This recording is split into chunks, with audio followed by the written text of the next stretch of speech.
Hello, this is a quick introduction to logging into Blackboard and using Blackboard for your George Washington University courses. The first thing we're going to do is to go to the GW portal called MyGW. The web address or URL for that portal is my.gwu.edu.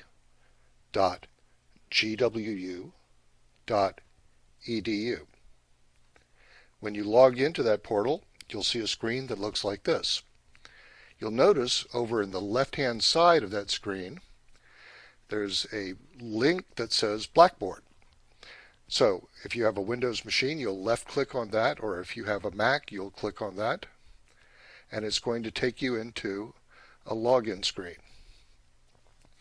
Now your username is going to be the same thing that you use for your email account. This is your George Washington University email account.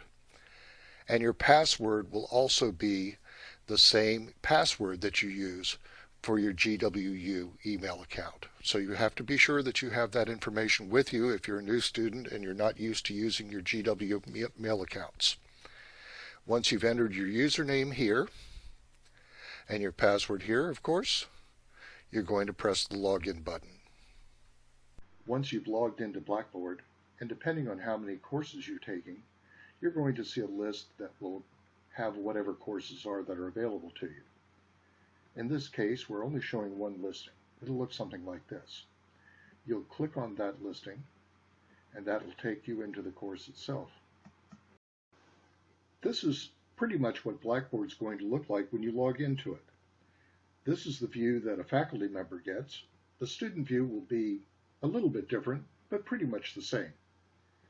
The main thing is to look over here and see what you have in the menus on the left. We have different headings, the gray headings that show you what kind of items are going to be underneath them. These are the groupings of information, content, communication, and support. What we want to really focus upon are the items underneath the headings, because these are the items that we can click and we can go into course materials. For example, if I left click, or in case of Mac machines, if I click on the orientation start menu or start here item, it's going to take me into a page that starts telling me information about the course. And if you scroll down, you'll get even more course information.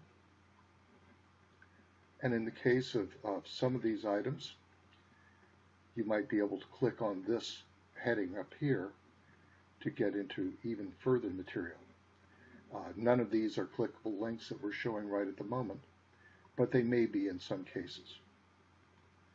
Announcements is important because if the faculty member has something that they need to tell you, perhaps something that's come up at the last moment, they'll click on announcements. So always make sure that when you go into Blackboard, the first thing you do is to check the announcements area. Let's click it now. These are the announcements, and you'll notice that we have some important things that are posted in a timely manner.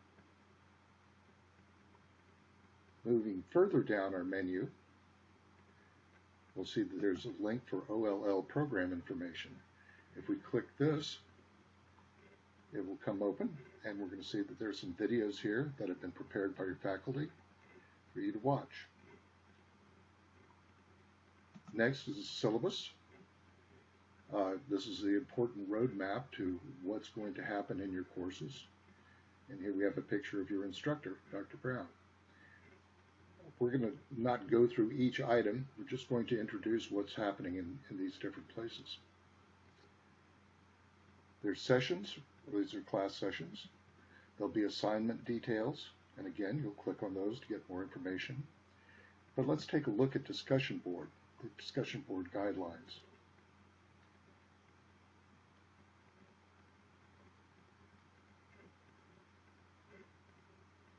Discussion boards are an important part of distance education processes,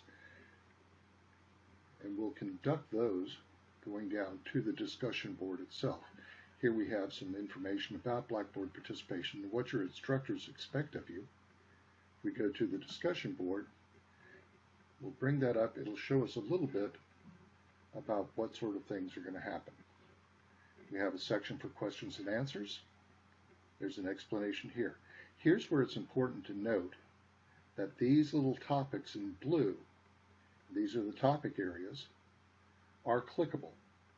So if I click on this, it's going to take me into a screen where there may be threads and replies or responses to threads, or I see here that no threads have been created. If I have permission to create a thread and I'm told that I am to create a thread, I'm going to click here.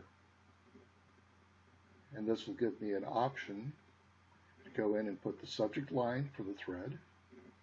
Then I can create my subject, my message down here. If there are attachments that I'm going to put in, I'll put them in here. And then I'll come over here to the Submit button in the bottom right to submit everything that I put in there.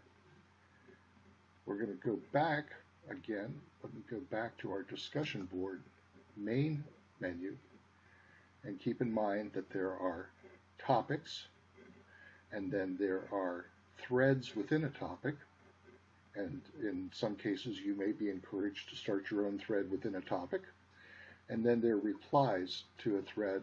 So your instructor may, for example, post a topic here saying, well, we'll move this down to here. Introduce yourself. This is something we want you to do right at the very beginning. Your instructor has posted this topic to introduce yourself.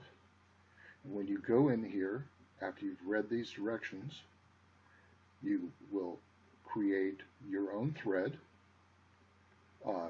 about you, and other students will go in and they'll create their own threads about themselves. And then you can go to another student's thread, and if you see that they have common backgrounds or you have common interest, you might want to reply to their thread to say, hello, I live near you, or I went to the same college, or whatever for undergraduate, and establish a sense of community. So that's our discussion board.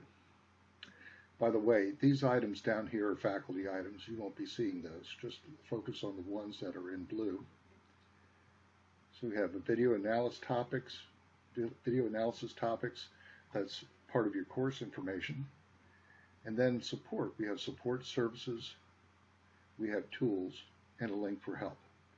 That pretty much sums up what's going to be available to you. Have a good semester. If you have any problems, don't hesitate to ask your instructor, and they will either help you out directly or they will tell you how to go about getting help for your problems.